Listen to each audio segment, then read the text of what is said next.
కుంభరాశి వారు సోమవారం అమావాస్య సోమవతి అమావాస్య, మంగళవారం అమావాస్య, బుధవారం అష్టమి, కాళాష్టమి కాళ అమావాస్య సందర్భంగా ఒకవైపు ఏలనాటి శని వక్రగమనంలో సంచారం చేయనప్పుడు ఎలాంటి ఇబ్బందులు ఉంటాయి, వాటిని ఎలా ఎదుర్కోవాలో ఈ వీడియోలో సవివరంగా సంపూర్ణంగా తెలుసుకుందాం.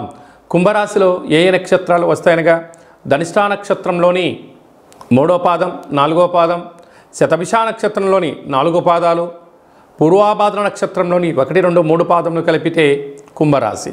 అలాగనే చాలామందికి పుట్టినటువంటి కాల సమయంలో డేటా ఆఫ్ బర్త్లు లేనటువంటి కారణం వలన పేరు యొక్క మొదటి అక్షరాన్ని అనుసరిస్తూ ఆ రాశిని తెలుసుకునే ప్రయత్నం చేద్దాం.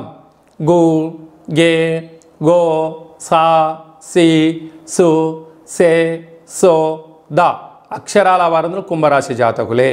కుంభరాశి వారికి ప్రస్తుత కాలమాన ప్రకారంగా రాశిలోనే మధ్యమ సంచార స్థితిలో శని భగవానుడు వక్రగమన సంచార స్థితి అవ్వడం, సోమవారం రోజు అమావాస్య మఖా నక్షత్రం అవ్వడం, మంగళవారం అమావాస్య పుబ్బా నక్షత్రం అవ్వడం, బుధవారం జ్యేష్ఠ నక్షత్రం అష్టమి అవ్వడం వలన వీలైనంత వరకు ఒక ఎర్రటి గుమ్మడికాయను కట్ చేసి సగ భాగాన్ని కట్ చేసుకొని ఇంట్లో బియ్యపిండి చేత అష్టదళ పద్మాన్ని, ఉప్పును, బియ్యాన్ని, తెల్లనివులను పోసి అందులో ఈ యొక్క కూష్మాండ దీపాన్ని ఏర్పాటు చేసుకొని యథాశక్తిగా కాలభైరవ అష్టకాన్ని, కాళభైరవ అష్టోత్తర మంత్రాన్ని చెప్పుకొని సంకల్పం చెప్పుకొని పెరుగన్నాన్ని, ఉల్లిపాయలతో కలిపినటువంటి పెరుగన్నాన్ని నైవేద్యంగా ఏర్పాటు చేసి వీలైతే మనకు తెలంగాణ సాంప్రదాయ ప్రకారంగా శాఖ వేయడం అంటారు, అంటే సురాపానాన్ని నైవేద్యంగా పెట్టి చాకలి వారిని పిలిచి దానం చేయడం వలన లేకుంటే దానం చేయించడం వలన శని యొక్క ప్రభావ సంచార స్థితి, పంచమ స్థానంలో ఉండబడినటువంటి కుజుడి యొక్క దోష సంచార స్థితి,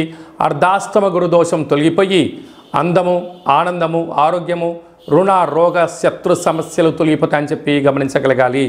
కనుక వీలైనంత వరకు మీ జన్మ నక్షత్రం రోజున, అష్టమి రోజున, అమావాస్య తిథి ఎందున దూర వాయు జల ప్రయాణాలు పెట్టుకోవద్దు. ఉండబడిన దాంతో ఆనందంగా ఉండండి. లేని దాని గురించి పెద్దగా ఆలోచించొద్దు. ఆరోగ్యమే మహాభాగ్యము. కనుక సీజనల్గా వచ్చే వ్యాధులు మిమ్మల్ని కవలించజేసే పరిస్థితి ఉంటుంది. వేలకు తిండి, గోరువెచ్చని నీరు, గోరువెచ్చని ఆహారము, వీలైనంత వరకు సూర్య నమస్కారం చేసే ప్రయత్నం చేయండి. గోవుకు కానీ, బ్రాహ్మణుడికి కానీ, స్త్రీమాత కానీ దానం చేసే ప్రయత్నం చేయండి.